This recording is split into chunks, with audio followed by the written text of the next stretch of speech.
So it's not it's degradation. It's not as robust as the type of degradation you see in humans in songbirds, but it's there, as opposed to not being there at all.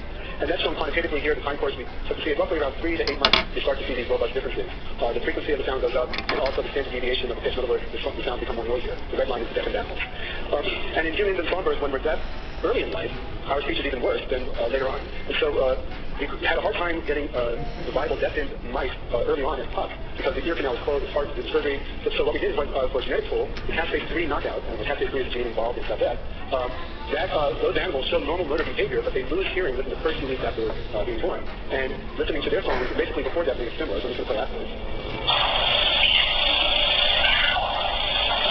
That's all the mouth does.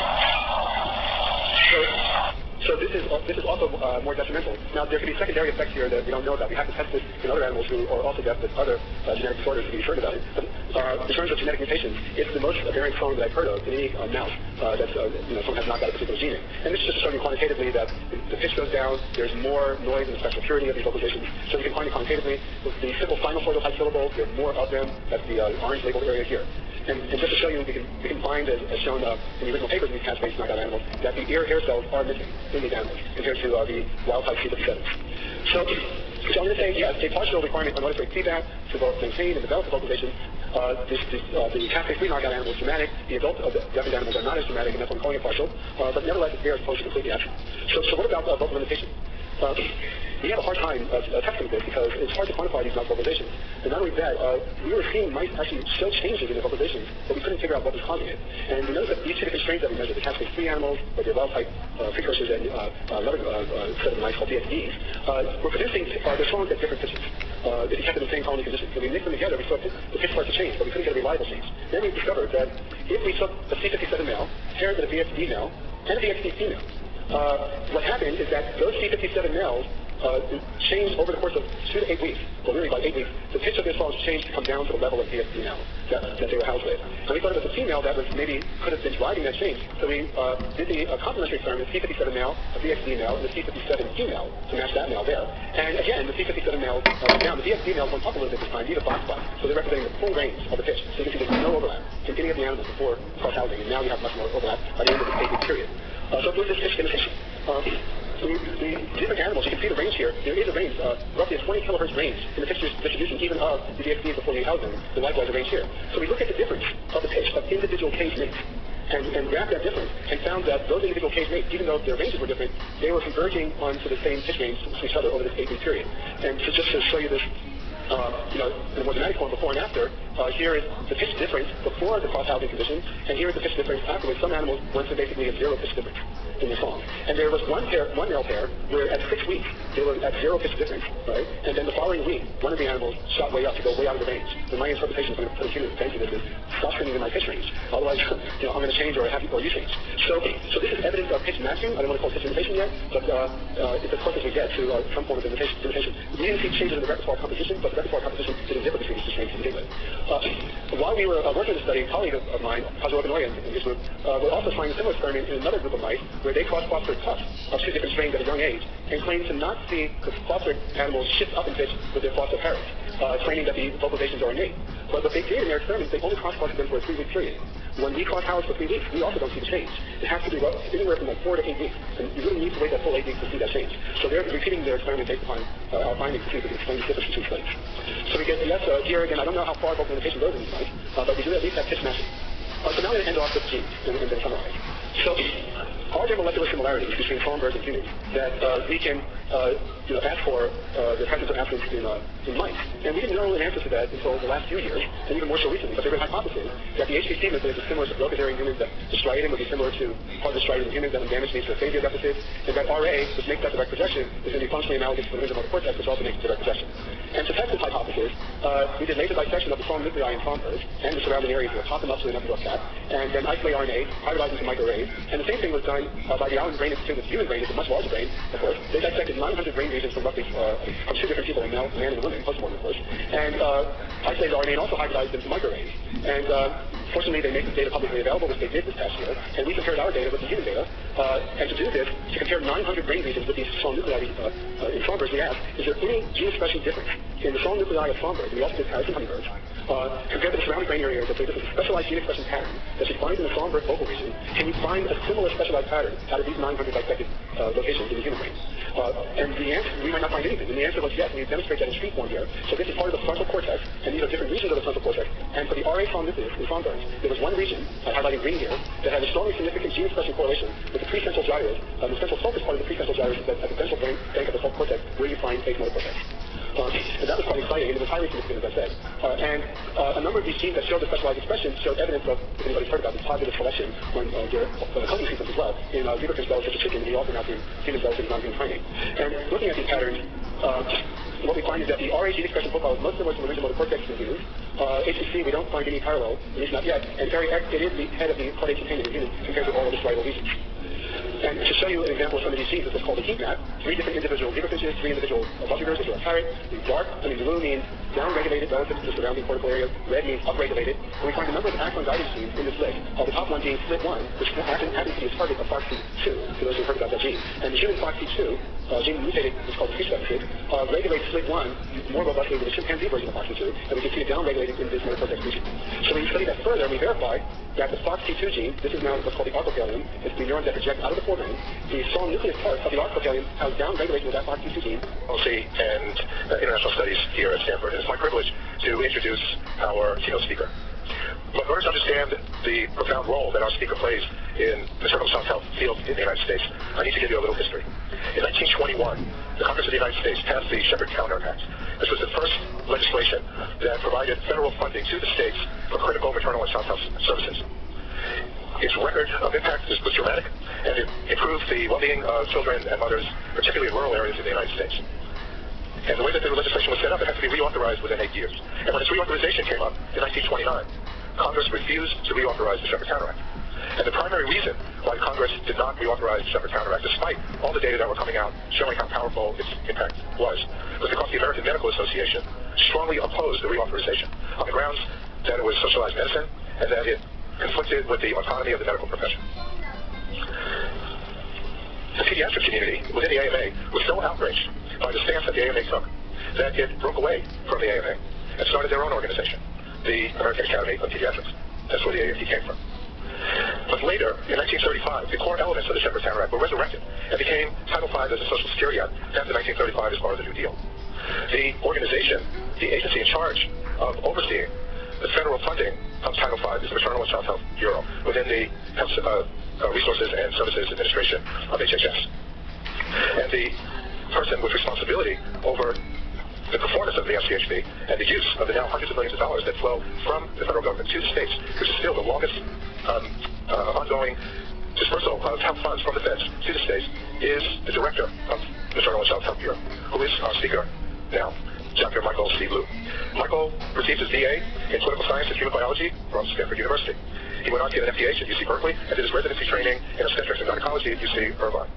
Prior to assuming the directorship of the Maternal Child Health Bureau in 2011, Michael was a revered faculty member of UCLA School of Medicine and School of Public Health. He has been a leader in maternal and child health services and has been an advisor on multiple national committees, including IOM committees and committees for the CDC. He is a very good friend of many of us in the maternal and child health community in California throughout the United States, and has proven to be an inspirational mentor to a whole generation of obstetricians, pediatricians, and others committed to the health and well-being of women and children in the United States. It's my honor to introduce Michael C. Liu. Please join me in welcoming him back to Stanford. Good morning. I'm delighted to be here and very honored to be invited to speak at this meeting. I have to say this is such a great treat for me since leaving UCLA to join the federal government about 4 years ago that I haven't really had the luxury of spending a full day completely immersed in science. So I want to thank Paul Wise for inviting me. I want to thank all the presenters in advance for sharing the amazing science that you're doing with me. I promise that I will make good use of the science, reflecting the fundamental belief of this administration that you really should be science and not politics or ideology that should be running our work in maternal child health. So I'm going to talk about how to improve and innovate maternal child health in this country. But before I get started, since many of you may not be all that familiar with the Maternal Child Health Bureau, I'd like to spend a minute and talk to you about who we are and what we do. We're a bureau under the Department of Health and Human Services. I'm the director of that bureau, and I run a bureau that's responsible for improving the health of all of America's mothers, children, and families. We envision an America where all children and families are healthy and thriving, where every child and family have a fair shot of reaching their fullest potential. I have a staff of about 200 an annual budget of about $1.3 billion, about half of which goes to the Title V National Child Health Block Grants, about a third of which goes to the Maternal Infant and Early Childhood Home Visiting Program, and the rest of it goes to a myriad of other programs ranging from autism to newborn screening to emergency medical service for children to Healthy Start. And let me just spend a minute talking about the Title V National Child Health Block Grant, because with about $637 million in federal funding, and with state match and overmatch, the federal state Title V program is a $6 billion enterprise each year. It is really one of the biggest levers that we have to lift up the MCH population, one of the best vehicles we have to drive to improvement in maternal and child health. The Title V program is first and foremost a public health program. In fact, it is the public health system for the MCH populations in all 50 United States and jurisdictions. Right here in California, Title V money goes to state MCH and gets dispersed to all 61 local health authorities to carry out core public health functions, ranging from breastfeeding to immune prevention to immunization. Some of you may be involved with CMQCC or CTQCC. Those are in part supported by Title V funds. The Title V block grant also supports training and research. We support investigator-initiated research, as well as 12 research networks, including one pediatric ambulatory research, the PROS network, with more than 1,000 practices and more than 1 million lives that's involved in that research network. We also support special projects with regional and national significance, or what we call SPRANs, and we support a number of new initiatives around maternal mortality, infant mortality, child mortality, that we'll be talking about in just a little bit. In all of our programs, our Bureau runs about 100 different programs that reach the lives of more than 50 million women, children, and families, including about half of all pregnant women, about a third of all infants and children in this country. So as the director of that Bureau that's responsible for improving the health of all the Pampers, children, and families, it troubles me deeply that so many kids and families in this country are doing so poorly. We're the richest nation on earth, and yet we consistently rank near the bottom among developed nations on most standard measures of maternal health. But what disturbs me even more, and what keeps me up at night, are all the gaps: the maternal mortality gap, infant mortality gap, socioeconomic gap, rural, geographic gaps. We're becoming a nation of gaps. We're a better nation than that. So that's why since taking over the helm at MCHC about 4 years ago, I've been working hard at trying to improve innovation transform MCH, so much so that some people are now calling MCHC Make Change Happen Bureau. We led the transformation of the Title V block grant, perhaps the greatest transformation since it became a block grant in 1981, with the triple aims of reducing burden, maintaining flexibility, and increasing accountability. Now, for decades, some states have used the block grant as a blank check and did whatever they wanted with it. So it took us about 21 months of engaging states and stakeholders in collective visiting, that we have town halls and listening sessions, got over 1,000 emails and read and responded to each one of those. But we now have all the states and jurisdictions on board with 15 national performance measures that they're going to be working for moving the needle on over the next 5 years. And right now, they are working on the state action plan to move those needles, and we ask that these action plans be driven by a clear logic model to be informed by the best science, best evidence, best practice. So in so doing, we're transforming the block grant into one of the most evidence-based, results-driven programs in federal government, and with growing support as evidence by increased appropriation over the last 2 years, that increase coming from a committee that tried to tip the block grant by about $250 million over about 3 years ago. We do a transformation of the Healthy Start program. The greatest transformation of the program is 25-year history. We transform it so that the practice can catch up with science. So with a greater focus on improving women's health, not only during pregnancy, but before and between pregnancy, and improving perinatal quality, strengthening families and fatherhood, achieving collective impact, and most importantly, increasing accountability, again with benchmarks for the first time in the program's history. Now the rollout was a little bumpy, but I still believe that we did the right thing. In 2015, in 1 year, the program served more clients, more families than it ever did in the 25-year history, and the infant mortality rate reported across the 100 programs in 2015. Let me set this up. So what's the infant mortality rate for the nation as a whole? It's a little under 6 per thousand. Right? So by definition, most of these communities were eligible to be Healthy Start communities by having an infant mortality 1.5 times that of national average. So they start with a baseline of 9 or above. Here's what the infant mortality rate reported across the 100 sites were in 2015. 4.67. It's 4.67 deaths per thousand live birth. And we still got work to do, but I think we've repositioned Healthy Start to be in a much stronger position to move the needle on infant mortality in those communities.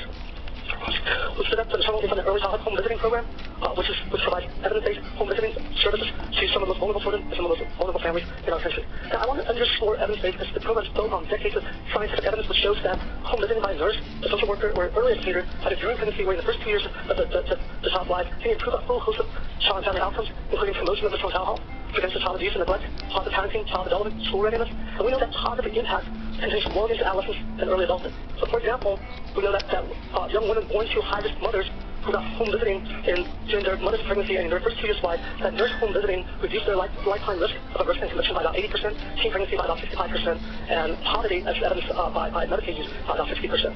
So in 2015, our program is serving 145,000 parents and children in 825 counties in all 50 states, DC, 5 territories, and 25 tribal communities, providing nearly 900,000 home visits in just 1 year, and more than 2.3 million home visits over the last 4 years. We launched a new initiative to put the dam back in NCH with the goal of preventing 100,000 maternal deaths and severe morbidity over the next 5 years by doing three things really well. Number one, improving women's health before pregnancy. Number two, reducing low-risk cesarean. And number three, and probably most importantly, getting safety bundles into every single hospital in America over the next 3 years. These safety bundles are best practices, toolkits, checklists, and resources to improve patient safety. So, for example, simulations or drills to manage a physical hemorrhage. And the 6 bundles have been developed. 4 more are under development, including one for cardiovascular diseases and cardiomyopathy, so becoming the leading cause of maternal mortality in this country. Now, we know these bundles, we think these bundles can work because we've seen it work right here in California, and I saw it firsthand by the federal government. I saw a network of doctors, nurses, public health professionals. They went around the state from hospital to hospital. They did in-service to labor and delivery staff. They did grand rounds. They engaged hospital CEOs to run quality improvement learning collaboratives. And they're beginning to change, to move the needle. So California's maternal mortality ratio trended with the rest of the United States up until about 2006. So the numbers just hit and went up. And then the curve starts then. California, the maternal mortality ratio went from a high of 15.9 in 2006 down to 6.2 in 2012. That's a 64% reduction in 6 years. The African American maternal mortality ratio went from a high of 51 in 2006 down to 26.4 in 2012. That's a 50% reduction in just about 6 years. Okay. So if we can replicate this result nationwide, that's why we launched this initiative, then we can go from number 46 in the world down to close to the best 10 in the world. This is a needle that we can move. This time that we'll put the M back in NCH. But also recognizing that to really improve maternal health in this country, we really have to improve women's health. And again, not only during pregnancy, but before pregnancy, between pregnancy, beyond pregnancy, and indeed across the entire life course. And that's why earlier this year we also launched a new program working with a coalition of women's health professional organizations in developing and updating guidelines for women's preventive services. That would be covered under the Affordable Care Act without cost sharing. Now, these guidelines would be supported by the best practice and evidence that would really help to increase the quality of women's preventive services for women across the country and across their life course. We launched an initiative around infant mortality called Deploying. And what Deploying actually started, one of the first initiatives I led when I first arrived at HRSA, Collaborative Improvement Innovation Network, and really started with the 13 southern states, some states with some of the highest infant mortality rates, some of the highest infant mortality gaps. And we started off as a summit of the 13 southern states. We brought a team of 7 from the states, which in most cases included not only their Title V maternal health directors, but also their state health officials, the Medicaid directors, representatives from the governor's office and state legislatures, as well as professional community leaders. So the states worked on a state action plan on how to address infant mortality in their states. And in looking across these state plans, several common strategies emerged. For example, reducing early elective delivery or improving perinatal regionalization. But what we also heard from the states that they had a lot of interest in learning from each other. So what was Kentucky doing around reducing early elective delivery? Well, how did North Carolina manage to create a statewide network of pregnancy medical homes? So the 13 states shouldn't have to reinvent the wheel 13 times. There's a lot of things that they can learn from each other. And that's when we brought a whole science of collaborative improvement and innovation to help support the states. So we created the COIN Collaborative Improvement and Innovation Network that's organized around these different strategies. So we have 5 strategies, we have 5 teams. Each team is co-led by content experts from the region and supported by method experts, data experts. We created a virtual shared workspace with a data dashboard that can provide real-time data to drive real-time improvement. And over the last few years, we saw this growth of collaborative improvement and innovation across the states. They share best practices, lessons learned. They even share staff codes on how to extract birth vital statistics data in real time, and we're seeing some early results of that effort. So over the last 2 years or so, there's been about a 30% reduction in early elective delivery across the South, translating to about 85,000 early elective deliveries averted. There was also about 12% decline in smoking during pregnancy, translating to about 18,000 fewer prenatal smoking across the South, about 50% reduction in preterm birth, translated to about 22,000 preterm birth averted. Now, of course, the point can't take credit for all of these reductions, but what the point has really done is to accelerate that collaborative improvement and innovation across the states. So last year we took the COIN national, we expanded it to every state and every region, so that now every state and every territory has a COIN team, and they're going to be working collaboratively over the next 18 months to move the needle on the 3 S's and 3 T's. The S's